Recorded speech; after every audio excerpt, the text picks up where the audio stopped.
Hello friends, स्वागत है आप सबका हमारे यूट्यूब चैनल द वैदिक गुरुज में। आज वैदिक गुरुज कक्षा 10वीं के लिए प्रश्नावली 3.4 हमारा दूसरा सवाल बचा था इसका, जिसमें हमने आपको स्टेटमेंट्स आज आपको समझाने थे, वो भी विलोपन विधि का प्रयोग करते हुए। वीडियो शुरू करने से पहले हमारी आपसे रिक्वेस्ट है, जिन बच्चों ने अभी तक वैदिक गुरुज का चैनल सब्सक्राइब नहीं किया है वो इसे तुरंत सब्सक्राइब कर ले, ताकि कोई भी वीडियो जो आए वो सबसे पहले आप तक पहुंचे। तो आइए देखते हैं दूसरे प्रश्न का पहला भाग। हमें दिया है, यदि हम अंश में एक जोड़ दें, यानी भिन्न वाला क्वेश्चन है, अंश और हर वाला। आपको पता ऊपर वाला अंश होता है, नीचे वाला हर। अंश में एक जोड़ दें और हर में से एक घटा दें तो भिन्न एक में बदल जाती है, और यदि हर में एक जोड़ दें तो 1/2 हो जाती है। हमें वो भिन्न ज्ञात करनी है। तो भिन्न ज्ञात करने के लिए सबसे पहले आपने बच्चों मान लेना है भिन्न का अंश। मैंने लिख लिया है, मान लीजिए भिन्न का अंश जो क्या है वो x है, और भिन्न का हर जो है वो y है। तो भिन्न क्या बनेगी? भिन्न आपको पता है अंश बटे हर होता है, अंश ऊपर लिखते हैं हर नीचे, यानी x/y बन गई। अब बात करेंगे प्रश्न अनुसार कि प्रश्न में क्या कहा गया है। देखिए प्रश्न में ध्यान से देखें तो प्रश्न में कहा गया अंश में एक जोड़ना है। अंश क्या था? x, यानी x/1, और हर में से एक घटाना है। हर क्या था? y, तो क्या होगा? y-1 घटा दिया तो भिन्न क्या बन जाती है? वो कह रहा है भिन्न 1 बन जाती है, यानी भिन्न 1 लिख दिया इसकी जगह। तो देखिए इसको हल कर लेंगे, थोड़ा सा 1/1 लिख लेते हैं यहां पर, और आर पार जब गुणा कर देंगे आप इसको तो ये बनेगा x+1 बराबर y-1। इस y को आप इधर ले आइए, ये y प्लस का है, देखिए इधर आके माइनस का बन जाएगा। यहां पर ये -1 है, ये वाला +1 इधर जाके -1 बन जाएगा। तो x - y बराबर -2। ये समीकरण 1 आ गया पहली कंडीशन के हिसाब से। अब बात करते हैं दूसरी कंडीशन जो हमें स्टेटमेंट में दे रखी है। वो क्या है कि यदि हर में एक जोड़ दें, मतलब जो हमारी भिन्न है उसका अंश तो हमने ऐसे ही रखना है सेम, लेकिन जो हर है यानी कि y, उसमें हमने एक जोड़ना है।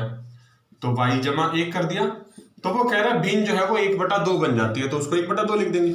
इसको भी आर पार गुणा करते हैं, देखिए क्या बनेगा? 2x बराबर y/1। तो ये वाला y आप इधर ले आइए, 2x - y बराबर 1। ये समीकरण 2 बन गई। अब विलोपन विधि क्या करती है कि चाहे x का या y का, दोनों में से किसी भी एक चर पद का गुणांक हमें सेम बनाना है। तो समीकरण 1 में हमारे पास था x - y बराबर -2, और समीकरण 2 में आया 2x - y बराबर 2।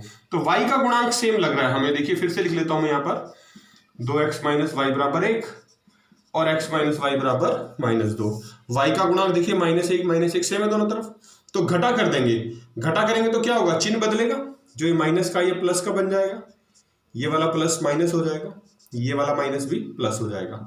तो ये तो कट गए, तो 2 में से 1 गया, 1x, और 2/1 3। तो देखिए x का जो मान है वो 3 आ गया, यानी अंश 3 आ गया। अब आप लिख देंगे x का मान समीकरण 1 में रखने पर, x का मान समीकरण 1 में रखने पर, यानी समीकरण 1 में जहां x था वहां हम 3 रख देंगे। तो समीकरण 1 क्या थी? x - y बराबर -2। इसमें x के स्थान पर 3 लिखना आपने, तो 3 - y बराबर -2 आया। देखिए ये वाला जो -2 है, जब आप इसको इधर लेके आएंगे तो प्लस का 2 बनेगा, और जो ये माइनस का y है ये इधर आके प्लस का y। तो देखिए y बराबर 5 आ गया। तो ये x क्या था हमारा? ये था अंश, और y क्या था? हर। तो भिन्न क्या बनेगी बच्चों? तो भिन्न बनेगी x/y, यानी अंश बटे हर, यानी 3/5। देखिए दूसरा भाग कर रहे हैं दूसरे प्रश्न का, आयु वाला प्रश्न है। कह रहा है 5 वर्ष पूर्व नूरी की आयु सोनू की आयु से 3 गुना थी, और 10 वर्ष पश्चात, 2 कंडीशन है, नूरी की आयु सोनू की आयु का 2 गुना हो जाएगी। नूरी और सोनू की आयु ज्ञात करनी है, मतलब हमें वर्तमान आयु ज्ञात करनी है। तो आप लिख लेंगे, मान लीजिए नूरी की वर्तमान आयु, हम नूरी की वर्तमान आयु मान लेते हैं, जो हमें निकालनी है वो है x वर्ष, और इसी प्रकार हम सोनू की भी वर्तमान आयु मान लेते हैं, वो मान लेते हैं हम y वर्ष। अब जैसे कि प्रश्न में कहा गया कि 5 वर्ष पूर्व, पहली कंडीशन है 5 वर्ष पूर्व, तो मैं लिख लेता हूं पूर्व मतलब पहले, 5 वर्ष पूर्व या 5 साल पहले क्या होगा, नूरी की आयु में से 5 साल कम हो जाएंगे। नूरी की आयु क्या थी 5 साल पहले, जितनी आज है उससे 5 साल कम होगी, यानी x माइनस 5 वर्ष। और सोनू की भी इसी तरह से, सोनू की आयु कितनी थी 5 साल पहले, वो थी y माइनस 5 वर्ष। ठीक है, अब प्रश्न अनुसार क्या कह रहा है, 5 साल पहले क्या स्थिति थी, प्रश्न अनुसार 5 साल पहले जो स्थिति थी कि 5 वर्ष पूर्व नूरी की आयु की सोनू की आयु से 3 गुना थी। जो नूरी की आयु है x माइनस 5, ये 3 गुना थी सोनू की आयु की। तो क्या बना, x माइनस 5, ब्रैकेट खोल दीजिए, 3 गुना y 3y माइनस 3 पंजे 15। तो देखिए ये 3y इधर आके x माइनस 3y माइनस 15, अब ये माइनस का 5 जब इधर लेके आओगे आप तो प्लस का 5 बन जाएगा। तो x माइनस 3y बराबर माइनस 10 आ गया। ये समीकरण 1 आ गई। अब दूसरी कंडीशन की बात करते हैं। दूसरी कंडीशन में वो कह रहा है 10 वर्ष पश्चात, यानी 10 साल बाद। तो आप लिख देंगे 10 वर्ष बाद या 10 साल बाद। तो 10 साल बाद क्या होगा, जो x और y थी वर्तमान आयु उसमें 10 साल ऐड हो जाएंगे, प्लस हो जाएंगे। तो नूरी की आयु क्या होगी 10 साल बाद, नूरी की आयु की 10 साल बाद x जमा 10 वर्ष हो जाएगी। और सोनू की आयु भी जो है वो 10 साल बाद y जमा 10 वर्ष हो जाएगी। ठीक है, अब प्रश्न में ये कहा गया कि नूरी की आयु सोनू की आयु की दोगुनी हो जाएगी। नूरी की आयु सोनू की आयु की दोगुनी का मतलब क्या है, पहले 3 गुना थी, अब 2 गुनी कर देनी है आपने, यानी 2 से गुना कर देना है, y जमा 10। तो क्या आएगा, ब्रैकेट ओपन कर दीजिए, 2 गुना y 2y जमा 2 गुना 10, 10 दूना 20। तो ये हो गया x माइनस 2y, ये प्लस का 2y इधर आके माइनस का हो गया, और 20 ये प्लस का 10 इधर आके माइनस का 10। तो x माइनस 2y बराबर 10। ये समीकरण 2 आ गई। अब बात करते हैं विलोपन विधि की। तो x का गुणांक देखिए दोनों समीकरणों में सेम है, तो मैं दोनों समीकरण यहां फिर से लिख लेता हूं। x माइनस 3y बराबर माइनस 10, ये पहला और ये दूसरा। ठीक है, अब देखिए ध्यान से, x का गुणांक दोनों तरफ सेम है 1, तो घटा करेंगे चिन्ह बदल जाएंगे, ये प्लस का था माइनस का हो जाएगा, ये माइनस वाला प्लस और ये प्लस का था माइनस, तो ये तो दोनों कट गए। अब ये माइनस का 3y और प्लस का 2y माइनस 1y, और माइनस 10 और माइनस 10 माइनस 20। तो देखिए माइनस से माइनस भी कट गया, तो y बराबर 20 आ गया। और y बराबर 20 का मतलब क्या हुआ, जो हमारी नूरी की आयु थी, नूरी की आयु वो 20 वर्ष आ गई, 20 वर्ष। अब ये y का जो मान आया है ये आपने क्या करना है, ये समीकरण 1 में लिख लेंगे। यहां लिख रहा हूं, देखिए y का मान समीकरण 1 में रखने पर, क्योंकि हम हमेशा से ही जो भी मान निकलता है x y का पहले वो समीकरण 1 में रखते हैं। तो समीकरण 1 में लिख रहा हूं फिर से, देखिए x माइनस 3y बराबर माइनस 10 था, x माइनस 3y का मान 20 आया था, मैंने यहां लिख दिया माइनस 10। तो 20 गुना 3 20 3 60 हो गया माइनस 10। अब ये जो माइनस का 60 है, जब इसको इधर लेके जाएंगे तो अब प्लस का 60 बन जाएगा, माइनस 10 जमा 60, और 60 माइनस 10 कितना हो गया 50, यानी 50 वर्ष। देखिए x बराबर 50 वर्ष आया, और x था हमारा नूरी की आयु, नूरी की आयु 50 वर्ष। इसका मतलब हमने जो पहले लिख दिया था भाई वो भी गलती से लिख दिया था, वो नूरी नहीं था, वो यहां देखिए आप आ जाइए, वो सोनू था। यानी x जो हमने माना था, जो y माना था हमने, y सोनू माना था, तो सोनू की जो आयु है वो 20 वर्ष आई थी और नूरी की 50 वर्ष। देखिए दूसरे प्रश्न का तीसरा भाग कर रहे हैं, संख्या के ऊपर आधारित प्रश्न। थोड़ा सा ध्यान से देखेंगे, 2 अंकों की कोई संख्या है हमारे पास। 2 अंकों की संख्या का मतलब उसके अंदर एक इकाई का अंक, एक दहाई का अंक है, उनके अंकों का योग दे रखा है 9, और ये कहा गया कि इस संख्या का 9 गुना अगर हम करें तो वो संख्या के अंकों को पलटने से प्राप्त। पलटने का मतलब क्या होता है कि इकाई वाला दहाई बन जाए, दहाई वाला इकाई बन जाए, 2 गुना है, हमें वो संख्या ज्ञात करनी है। तो देखिए सबसे आसान तरीका इसको सॉल्व करने का क्या है, सबसे पहले हम मान लेंगे कि जो इकाई का अंक है वो x है और जो दहाई का अंक है y है। तो संख्या क्या बनेगी, तो याद रखना जो भी दहाई का अंक आप लेंगे, दहाई का मतलब क्या होता है 10, तो उसके साथ आपने 10 लिखना है। तो संख्या बनेगी x जमा 10 y। संख्या क्या बनी, इकाई का अंक 1, इकाई मतलब 1, x जमा दहाई का मतलब होता है 10, तो दहाई के अंक y के साथ मैंने 10y लिख लिया। अब प्रश्नानुसार जो पहली शर्त है हमारे पास, प्रश्नानुसार अगर मैं लिखूं तो वो ये मुझे कहा गया कि अंकों का योग, यानी अंक कौन कौन से थे, एक x इकाई का अंक और y दहाई का अंक, इनका योग 9 है, यानी x जमा y बराबर 9 है। तो ये हो गई पहली समीकरण। अब इसके बाद वो कह रहा है कि अंकों को पलटने से प्राप्त संख्या, तो अंकों को पलटने का मतलब क्या है, तो लिखेंगे आप अंकों को पलटने से प्राप्त संख्या, कि जब आप इसके अंकों को पलट देंगे मतलब जो हमारा ये x है ये पहले इकाई का अंक था, ये अब दहाई का बन जाएगा, और मैंने आपको बताया था कि और जो दहाई का अंक है y ये इकाई का बन जाएगा।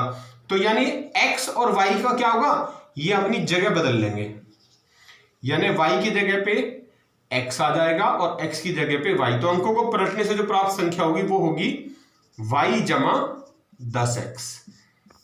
देखिए हमने क्या किया, x और y की जगह बदल दी, ठीक है, ये अंक संख्या प्राप्त होगी। अब शर्त के मुताबिक जो सवाल में हमें कहा गया प्रश्न में कि इस संख्या का 9 गुना, संख्या कौन सी थी पहले, ये वाली, इसका तो 9 गुना करना है, 9 गुना x जमा 10y बराबर में क्या करना है, प्राप्त संख्या का 2 गुना है, संख्या के अंकों को पलटने से प्राप्त संख्या, पलटने से प्राप्त संख्या कौन सी प्राप्त हुई थी, y जमा 10x, इसका 2 गुना है वो, यानी 2 गुना y जमा 10x, ये बन गया हमारे पास। इसको हल करना आप, तो क्या आएगा, देखिए 9x जमा 9 गुना 10 90y बराबर 2y जमा 2 गुना 10 20x। तो ये 9x, ये 20x इधर ले आइए, माइनस का 20x जमा 90y, ये 2y इधर ले आइए, माइनस का 2y बराबर 0। तो क्या बचेगा, 9x माइनस 20x, माइनस का 11x जमा 90 माइनस 2 88y बराबर 0। अब देखिए ये दोनों संख्याएं जो हैं x और y के गुणांक, ये 11 से भाग हो सकते हैं, तो आप लिख देंगे 11 से भाग करने पर संख्या छोटी हो जाएगी, 11 से भाग कर देंगे अगर, तो क्या आ जाएगा, 11 एकम 11, तो माइनस 1x जमा और 11 8 88 8y बराबर 0। ये समीकरण 2 आ गई। और समीकरण 1 क्या थी हमारे पास, समीकरण 1 थी x जमा y बराबर 9, वो देखिए मैं यहां लिख रहा हूं, इसी के नीचे लिख लेते हैं, x जमा y बराबर 9, ये समीकरण 1 थी।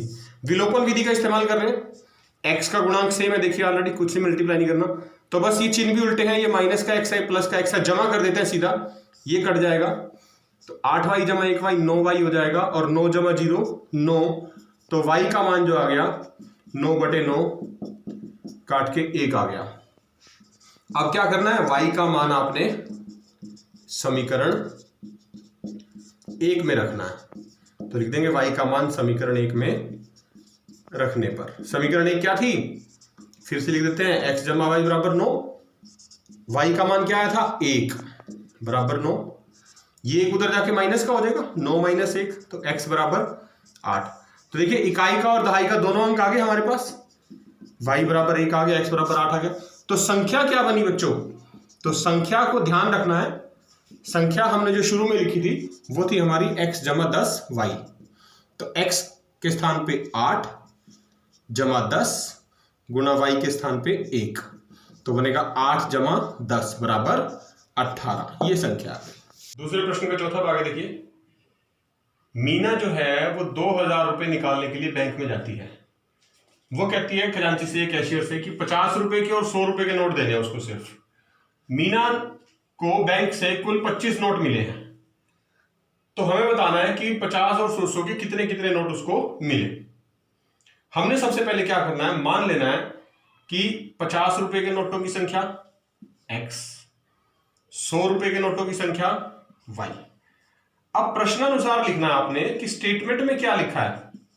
स्टेटमेंट में अगर ध्यान से देखें फिर से, तो ये बात लिखी है कि मीना ने कुल 25 नोट प्राप्त किए, यानी जितने नोट 50 रुपए के थे x और जितने नोट 100 रुपए के थे y, उनकी कुल संख्या जो है x जमा y वो 25 है। तो ये तो समीकरण 1 बन गई हमारे पास। दूसरी समीकरण बनाने के लिए 50 रुपए के नोट कितने थे उसके पास x, तो यानी 50x लिख लो, जमा 100 रुपए के नोट कितने लिए उसने y, तो जमा 100 वाई लिख लो। कुल पैसे हो गए, कुल कितने रुपए मिले उसको बैंक से निकाले थे उसने 2000, तो ये 2000 हो गया।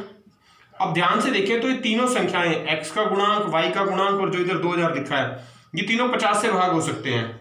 तो आपने लिख देना है सवाल को आसान बनाने के लिए, दोनों तरफ 50 से भाग करने पर, जैसे ही आप दोनों तरफ 50 से भाग करेंगे तो ये संख्याएं छोटी हो जाएंगी। देखिए ये 50 से भाग होती, 50 एकम 50, 1x रह जाएगा, ये 50 दूना 100, 2y रह जाएगा, और ये 50 चौके 200 होता है तो 40 रह जाएगा। ये समीकरण बच जाएगी दूसरी।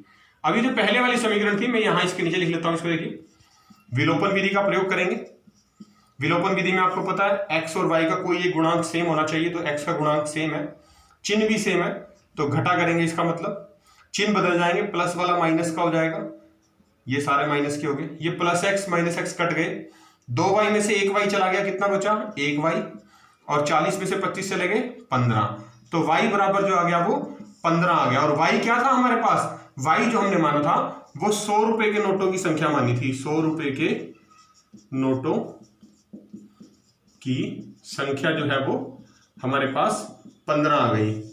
अब जो y का मान निकला उसको क्या करते हैं हमेशा की तरह, समीकरण 1 में रखना है, तो y का मान समीकरण 1 में रखने पर आप y के स्थान पर समीकरण 1 में जहां भी आएगा y 15 लिख देना आपने। तो समीकरण 1 थी x जमा y बराबर 25, y के स्थान पे मुझे लिखना है 15। अब ये 15 उधर जाके 25 में से घट जाएगा, माइनस हो जाएगा, 25 माइनस 15 कितना बचा 10। तो हम कह देंगे कि जो हमारे 50 रुपए की नोटों की संख्या जो उसको प्राप्त हुई, 50 रुपए के नोटों की संख्या जो मीना को प्राप्त हुई बैंक से, वो कितनी आई 10। देखिए दूसरे प्रश्न का 5वां भाग है, अंतिम भाग। किसी पुस्तकालय में कोई पुस्तक मिलती है किराए पर पुस्तक देने वाले किसी पुस्तकालय का, वो कह रहे हैं कि 3 दिन का जो किराया है वो तो फिक्स है, आपको देना ही देना है, नियत किराया है। अगर 3 दिन से ज्यादा रखोगे तो उसके बाद हर दिन का किराया अलग से भी देना पड़ेगा। तो हमारे पास एक उदाहरण है कि सरिता ने 7 दिन तक कोई पुस्तक रखी और उसने 27 रुपए दिए।